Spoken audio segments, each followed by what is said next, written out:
Hello बच्चों, कैसे हैं आप सब। आज हम लोग क्लास 10th के टॉपिक का दो क्वेश्चन देखेंगे। चैप्टर का नाम है इलेक्ट्रिसिटी और टॉपिक है आपका how to calculate current in parallel circuit. मतलब अगर आपके रेजिस्टर्स पैरेलल सीक्वेंस में लगे हुए हैं तो उन रेजिस्टेंस में जाने वाला करंट की वैल्यू क्या होगी वो हमें यहाँ पे पता करनी है। ओके, एकदम सिंपल सा मेथड है। ओम्स लॉ को यूज करेंगे, उस सभी में हम लोग रेजिस्टेंस में करंट कितना कितना जाएगा वो निकालेंगे। ठीक, फिर एक क्वेश्चन और है अलग टाइप से, उसको भी देखेंगे। ठीक है, तो यहाँ से शुरू करते हैं। हम लोग लगाएंगे ओम्स लॉ। ओके, हम लोग ये जानते हैं अगर रेजिस्टर्स पैरेलल में अटैच्ड हैं एक सर्किट में तो उनके अक्रॉस वोल्टेज क्या होता है, सेम रहता है ना। और अगर सर्किट में जो रेजिस्टेंस हैं सीरीज में लगे हुए हैं तो वहां से रहता है करंट, वहां पे वोल्टेज वेरी करेगा। ठीक है, अभी उसको नहीं देखना है, फिलहाल के लिए इसको देखते हैं। ओके, तो पैरेलल कॉम्बिनेशन है voltage will remain same in each resistor. ठीक है, तो यहाँ पे अगर हमें इसमें निकालना करंट तो मान लेते हैं यहाँ गया I1, यहाँ गया I2, यहाँ गया I3। ओके, तो यहाँ से टोटल निकलेगा कितना, I निकलेगा।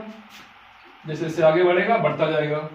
ठीक है, हमें I1 निकालना है तो ओम्स लॉ को यूज करेंगे तो I1 equal to V by R1 हो जाएगा। वोल्टेज कितना है यहाँ पे, वोल्टेज आपका है 30। कितना R1 है, R1 आपका है 5, कितना है 6 आ गया। तो I1 की वैल्यू जो आई आपकी वो आ गई 6 एम्पियर। ओके, सिमिलरली हम लोग निकाल लेंगे I2।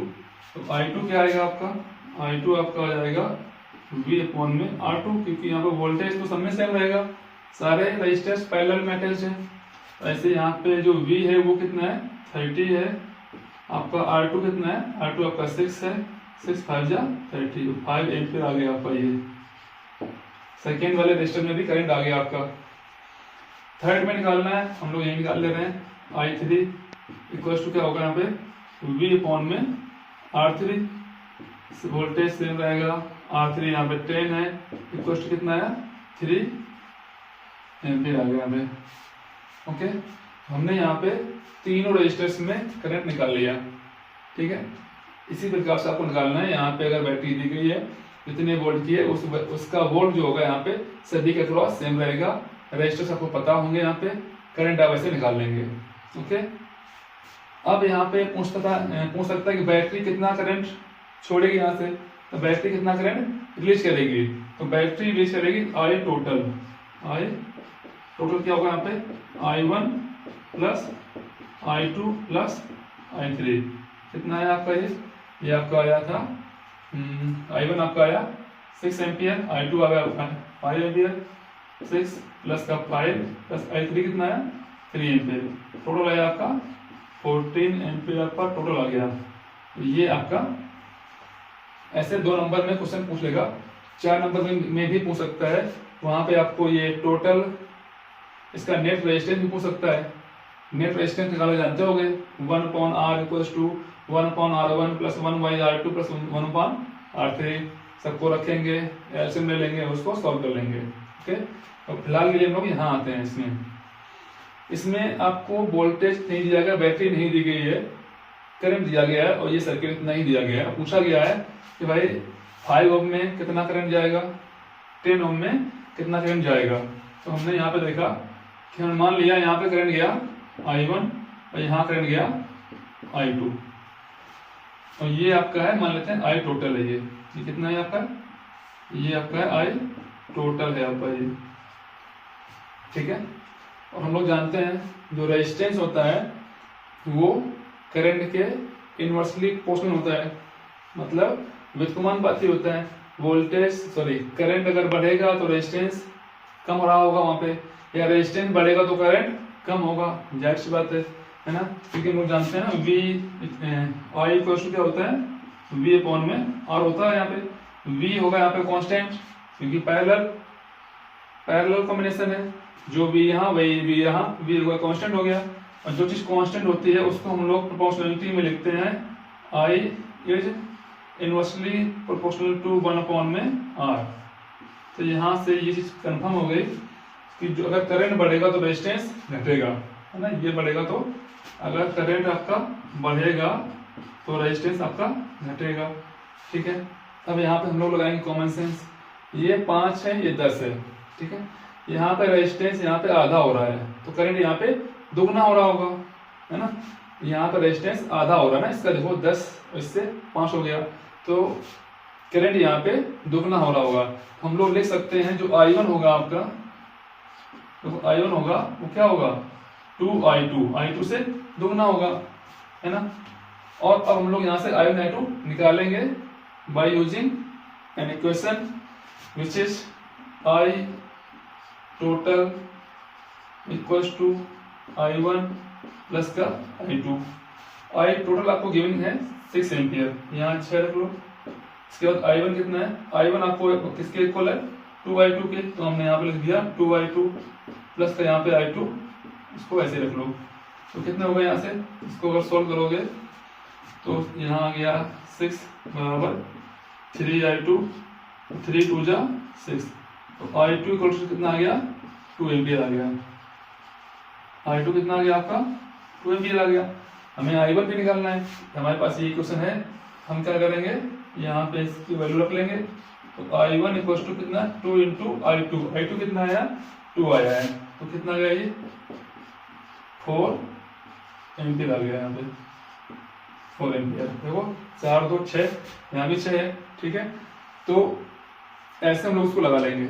अब यहाँ पे समस्या ये है कि क्वेश्चन ये बन सकता है कि भाई मान लो यहाँ 10 यहाँ 5 ना होकर कुछ अजीब नंबर लिखा हुआ, तब हम लोग यहाँ पे कैसे प्रोपोर्शनलिटी लगाएंगे, कैसे चेक करेंगे। तो उसके लिए भी एक फॉर्मूला है, बता रहे हैं इसको, पहले आपको इसको सही से नोट कर लेना अच्छे से, ठीक है। तो हम यहाँ पे रफ कर दे रहे हैं, आपको पॉज करके इसको नोट कर लेना है। हम बता रहे हैं सेकेंड का मेथड, अगर मान लो यहाँ को चेंज हो जाता है तो उसको आप लगाएंगे, कुछ भी दिया जाए यहाँ कुछ भी दिया जाए आप उसको लगाएंगे तो आप सीधा आंसर पा लेंगे। ओके, तो हम लोग इसको रफ कर रहे हैं फाइनली।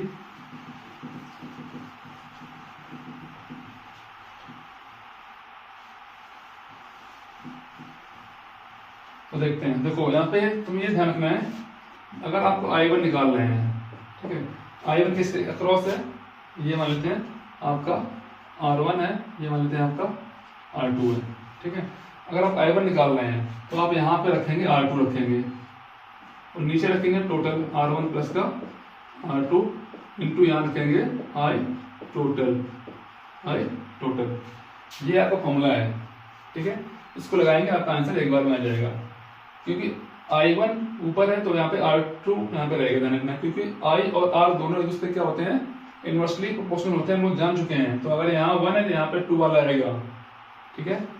तो अब यहाँ पे चेक करते हैं R2 कितना है आपका, R2 आपका दिया गया है 10, R2 दिया है 10, R1 प्लस R2 कितना है 5 10 15 हो जाएगा यहाँ पे, इंटू I टोटल कितना है 6 है आपका, 5 2 जा 10, 5 3 जा 15, 3 2 जा 6, 2 2 जा 4 एम्पियर।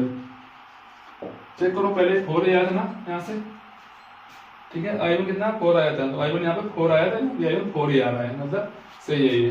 ओके, ऐसे ही हम यहाँ से I2 निकालेंगे। I2 क्या होगा यहाँ पे, अगर यहाँ 2 है तो यहाँ पे हम लोग R1 रखेंगे, क्योंकि I और R क्या होते हैं दोनों एक दूसरे के इनवर्सली प्रोपोर्शनल होते हैं। तो यहाँ पे बाकी R1 प्लस का R2 ही रहेगा, इंटू यहाँ पे रहेगा आपका I टोटल सेम जो कुछ भी है।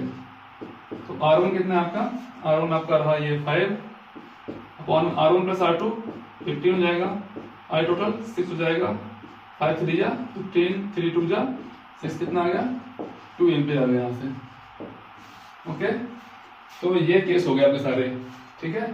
तो कोई प्रॉब्लम नहीं है, अगर ऐसा दिया जाए तो कोई दिक्कत नहीं, बहुत आसान है। अगर कुछ नंबर और दे दिया जाए तो आप इसको याद रखिए, इसको लगाइए, सारे आंसर आएंगे आपके, ठीक। अब एक केस और बचता है, उसको भी देख लेते हैं हम लोग कि अगर बाई चांस ऐसा हो जाए,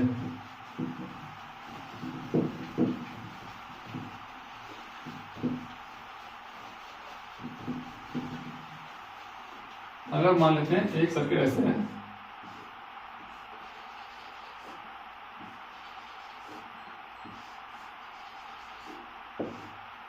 ठीक है, और यहां से मान लेते हैं करंट जा रही है 9 एम्पियर की, और यहाँ पे रजिस्टर्स क्या है वो सेम मान लेते हैं, 5 एम्पियर यहाँ है, 5 यहाँ है, और सॉरी 5 ओम, 5 ओम, 5 ओम, 5 ओम यहाँ पे।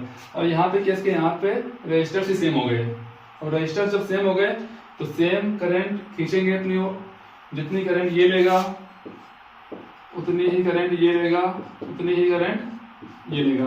मतलब ये करंट 3 इक्वल भाग में बटेगी, तो 9 को 3 इक्वल भाग में बांट दो, तो 9 में 3 कर दो डिवाइड, तो इसमें आ रही होगी कितनी, 3 एम्पियर, इसमें आ रही होगी 3 एम्पियर, इसमें आ रही होगी 3 एम्पियर।